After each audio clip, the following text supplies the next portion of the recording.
Welcome to our session on interviews. Interviews are talked about in a lot of really strange ways. People will give you all these little bits and pieces of advice that in the big picture don't really matter.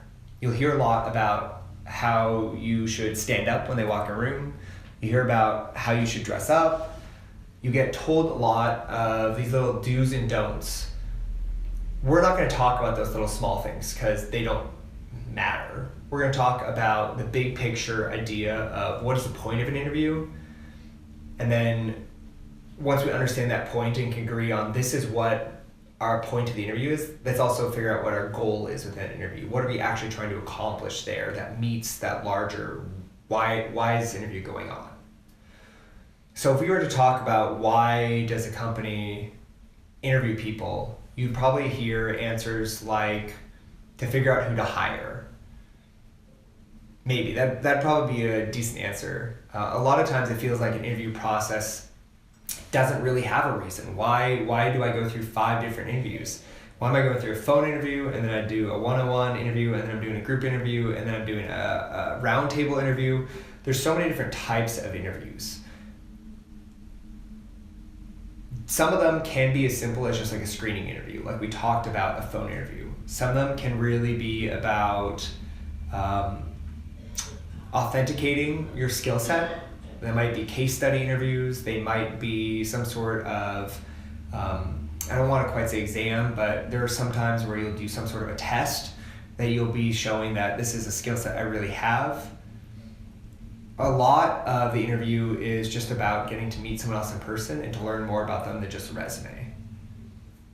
That's all from the company side. From the person interviewing side, a lot of times it just feels like this thing that you just need to answer just the right way to slowly navigate through just right so you can come out on the other end with potentially a job offer. What we're going to talk about today is not how to interview if you need a job tomorrow. If you need a job tomorrow and you need to be making money quickly, suck up, do whatever you can to get that job. I'm totally on board with that when you absolutely need it. If you have choices, if you already have a job and you're looking at a job elsewhere, if you want to find a place that you're really going to enjoy, this advice we're talking about today is for you. It's about finding the right fit. Companies interview people to try to find someone who is going to do a stellar job for them and make them money and is going to stay there. Or if it's a nonprofit world, who's going to be very responsible with their resources. But what companies care about is that you do a stellar job in that position. All the other stuff, is just nice added benefits. They care that you're going to do that job really, really well. You should care about going to a place that is going to, there's many things that you could care about. I imagine most people really care about a place that's going to treat them well, that is going to help them grow professionally, and that's going to reward them well for their work, whether that's direct financial compensation or all the other fringe benefits that come with the job. So on both sides of the equations, company and person are looking for a good fit. They want a match. They want that to work out really, really well. And the interview is our opportunity to do that. If you watched our first session or you went to the first session where we talk about resumes and job applications, the goal of those for you is to get an interview. The goal for the company is to weed out people that aren't going to have the skill set. So in the interview, they already know what you've done professionally. A company has seen your resume. What the company is trying to determine is this someone who would work great in our workplace? What you're trying to determine is this a place I really want to work? So the very first thing I like to emphasize with an interview is it's about fit, and that's a 2-way fit. It's about the person fitting in with that company and the company fitting in with you. So the 3 things, the big piece of advice I'm going to give to you, about this interview being a 2-way street, the first one is to unashamedly be yourself. Be your best self, but be yourself.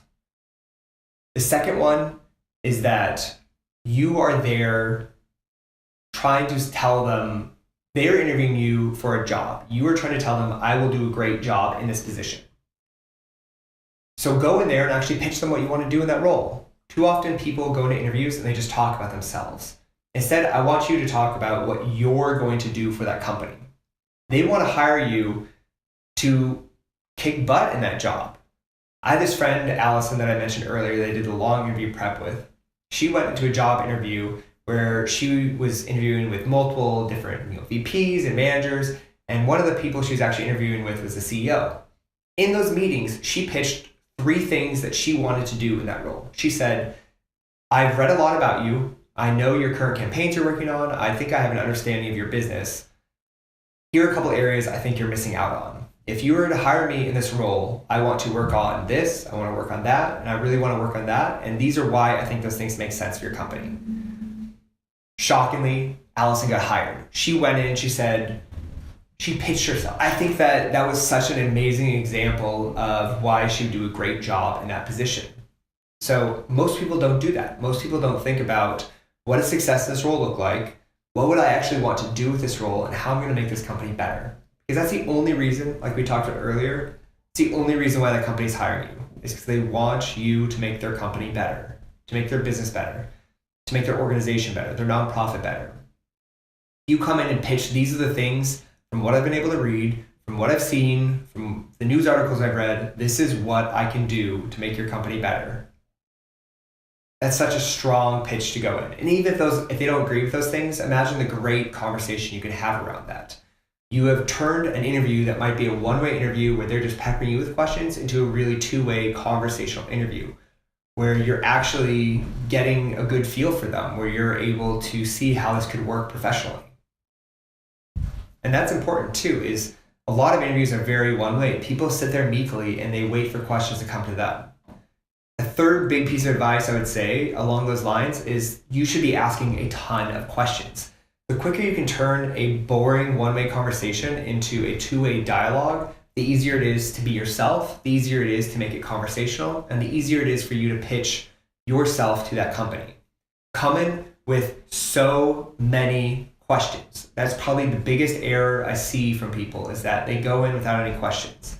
When they ask, do you have questions? You should have already asked all of them throughout that interview. There should be no point where you're not turning that into a conversation. Conversations are more fun. Having been in a gajillion interviews myself and interviewing a lot of people, it is really boring to have to bear the brunt of that conversation, that interview, when it's not a conversation, of asking all those questions. If you turn it into a two-way conversation by asking questions yourself about the interviewer, about the company, about the job, about what it's like to be there, anything you can find online, the new strategic direction of the company, the priorities for this next year, what the department is really working towards. You can turn that into a two-way conversation. You can have more chances to be yourself. You can pitch yourself more. I think asking questions is the core of that, and being really interested in the role and the people that work there and what the company is trying to do. So an interview is a two-way street. Turn that actual interview into that by asking questions, pitch yourself, understand the company and what they're trying to do, and pitch how you'll be successful in that role, and be unabashedly yourself throughout all of that. That is how you land great positions with great companies, is by showing them strongly who you are and what you'll do. There are a lot of questions that are very common in interviews, and we could spend a lot of time critiquing how you answer those. Instead, what we're going to do is we're going to put up a list of a lot of really common interview questions for you to practice. When you're practicing answering questions like, what is your 5-year plan? Tell me a little bit about yourself. Or what's your greatest strength or weakness? Think about how you can tell a story about yourself. Think about how you can give an example. Think about how you can show why you'll be successful in this role. For example, one question I love is, what is your biggest weakness? Because my answer is to be totally bluntly honest. I always pick a different weakness for this, but let's say because I have many weaknesses, but I really struggle with being managed.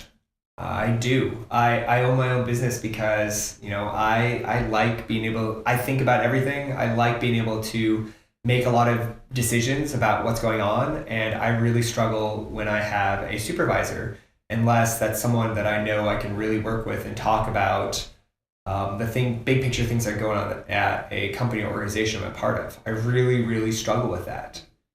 I think it's important to be really honest when they ask you about your greatest weakness. Instead of trying to pick a weakness that's kind of a strength, which everyone knows is BS, by being honest, A, everyone has weaknesses. B, you're showing that you're honest. And C, you're showing that you have self-awareness. So that question is not about what the weakness itself is. That question is about, are you willing to be honest and are you self-aware enough to know about yourself what you struggle with? You can show that you're working on it, but the most important thing with that question is to answer honestly, which says a lot about me and who I am and my ability to be able to analyze myself, which helps a lot in that interview. We're also going to give you a long list after this of questions that we recommend are good ones to think about asking. There are a lot of questions you can ask. We're going to get you started with a list of maybe 5 to 10 good ones to think about, but most of those questions should come out of your research. You should prepare for interviews. Don't be a robot. I don't think you need to prepare to answer every single question, have a perfect memorized answer that always comes across really poorly. Make them off the cuff, but know what you want to say in general terms. So we'll give you lists of both good questions to ask, and we'll also give you a list of questions that we expect you'll probably get asked and that it'll be a good idea to practice because they'll be so common. But again, have an idea of what you want to say. Don't have it down word for word for word. So let's recap. Big picture interviews are about finding a great fit, about the company and the person saying, this is a place I really want to be. This is a person we really want to be at this company. You're going to do that by being yourself, being your genuine, authentic self, best foot forward, but yourself. You're going to do that by asking a lot of great questions and making what is normally a one-way conversation into a two-way dialogue, and by showing how you'll be really successful in that position. You'll point out the things that you would want to do. You'll point out where you've had previous success in similar areas and make your case for you in that role. Thank you very much. We'll show a slide here with a lot of those questions after.